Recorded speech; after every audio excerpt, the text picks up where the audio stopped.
So then my question is, how can communication practices support ethical responsibility of AI? And that is really looking at how do we talk about the responsibility? How do ethics come up? What is ethics? And I know Andre mentioned a little bit around the biases and so forth. So how do we bring that into this exciting environment of AI, but how do we make it real for people? What is actually needed? I think if we want to speed up the adoption of AI and the use, we have to make sure people trust it.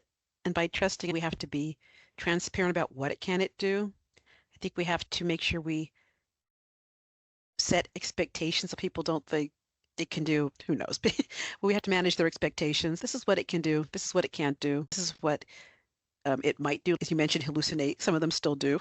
So I get great answers and I just think, oh no. We have to make sure that people are able to provide their experiences back to us as feedback. So how are you experiencing it? What do you see? So I think if we do that, and also governance. I know some people say that we should just let it go and let it do what it wants, but I think it's important that we can pull back a little and say, it does this. How can we, if not, I don't know if one day we might not be able to take it back what it does, but how can we at least mitigate it, respond to it? And I think it's important to know, what is AI doing?